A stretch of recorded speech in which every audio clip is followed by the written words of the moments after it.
जय हिंद दोस्तों। दोस्तों, क्या आपने कभी सोचा है कि पार्टी मेरी, झंडा मेरा, चुनाव चिन्ह मेरा, लेकिन सांसद किसी और का? क्या आपने कभी ऐसा सोचा था? जी हाँ, भारत के लोकतंत्र में एक ऐसा कानून है जो कुर्सी के खेल को पलट कर रख देता है। इसको कहते हैं दल बदल कानून, एंटी डिफेक्शन लॉ। और इस कानून की चर्चा क्यों हो रही है? क्योंकि भारत के लोकतंत्र में कुछ ऐसा भूचाल मच गया है। आइए जानते हैं। भारत के राजनीति में वर्तमान में आम जनता की आवाजों को सुनने वाले, आवाजों को उठाने वाले राज्यसभा सांसद राघव चड्ढा ने कुछ ऐसा कर दिखाया है जिसका उम्मीद किसी ने भी नहीं किया था। क्या ये गद्दारी है या मास्टर स्ट्रोक? आइए दूध का दूध और पानी का पानी करते हैं। दोस्तों, ये कहानी शुरू होती है 1960 से 70 की दशक के बीच की है। 1967 में हरियाणा के एक विधायक गयालाल ने एक दिन में 3 बार अपनी पार्टियां बदल दी। मतलब ये क्या हो रहा है, आप भी कहेंगे गजब का। छोटे बच्चों की तरह इससे तुरंत झगड़ा करेगा, फिर मिल जाएगा, फिर झगड़ा करेगा, फिर मिल जाएगा। इस तरह की कुछ कहानी थी गयालाल की। जो यह जुमला उस टाइम पर मशहूर हो गया और आया राम गया राम, आया राम गया राम के नाम से यह प्रचलित हो गया।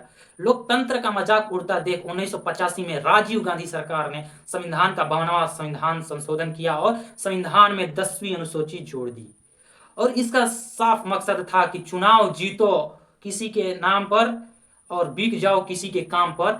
इस धंधे को बंद करने के लिए यह संविधान संशोधन किया गया।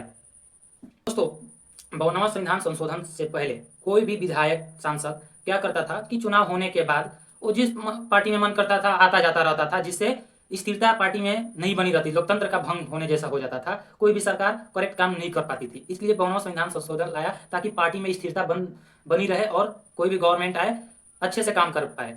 इसलिए 52वां संविधान संशोधन आया। उसमें कहा गया कि कोई भी सांसद या विधायक चुनाव से पहले जिस भी पार्टी में जाना है जा सकता है, आ सकता है, कोई दिक्कत नहीं है। लेकिन चुनाव जीतने के बाद वो वापस नहीं आएगा जाएगा, उस पर दल बदल कानून लग जाएगा। यदि उसको जाना है तो साथ में 1/3 लोगों को, जिस पार्टी में है उस पार्टी के 1/3 लोगों को साथ में लेकर जाएगा तो वो जा सकता है, वरना अकेले जाएगा तो उसकी सदस्यता रद्द कर दी जाएगी। लेकिन एक बार फिर से इस कानून को अपडेट कर दिया गया। 91 कॉन्स्टिट्यूशनल अपडेटमेंट, 91वां संविधान संशोधन हुआ और इसमें कहा गया कि अब कोई भी सांसद विधायक पार्टी चेंज करता है तो 1/3 बहुमत से काम चलने वाला नहीं है। अब इसको जिस पार्टी में है उस पार्टी का 2/3 बहुमत लेकर आना होगा। पहले से ज्यादा सांसद लेकर जाना पड़ेगा तो और कठिन हो गया, अभी भी चेंज करना थोड़ा मुश्किल हो गया।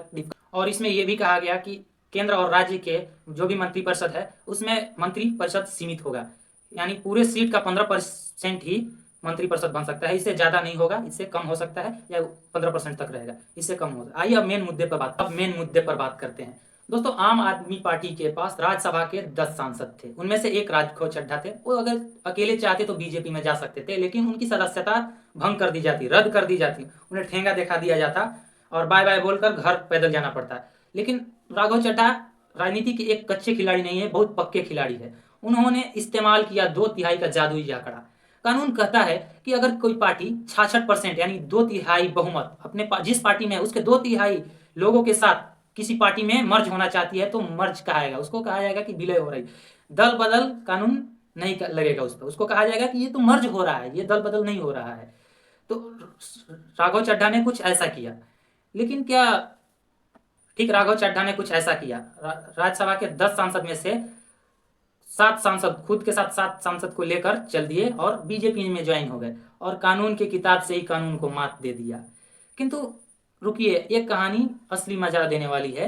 राघव चड्ढा ने 2022 में खुद विरोध में बोला था कि ये जो आंकड़ा 2/3 है इसको बढ़ा दिया जाए ताकि और डिफिकल्ट हो जाए इधर से उधर। लेकिन उन्होंने उस टाइम पर यह परिवर्तन नहीं हुआ और इसका प्रयोग खुद उन्होंने कर लिया। सोचते हैं जो ये कांड राघव चड्ढा ने किया सही किया है या गलत किया? कानून के हिसाब से तो ये सही किया है, लेकिन ऐसे देखे कि आम जनता के आवाज उठाने वाले लोग सब एक ही साइड चले जाएंगे।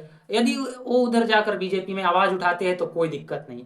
लेकिन आप देखिए, विपक्ष में जो माना जाता है कि जनता की आवाजों को उठाएगा, बोलेगा, सरकार तक आम आदमी की बात को पहुंचाएगा, उसमें विपक्ष में दूर दूर तक ऐसा कोई लोग नहीं दिखाई दे रहा है आम जनता की आवाज उठाने वाले। वो भी राघव चड्ढा उठा रहे थे, वो बीजेपी में चले गए। देखिए आने वाले टाइम में ये आपकी आवाज उठाते हैं या नहीं उठाते हैं, ये तो आगे की आने वाली समय बताएगा।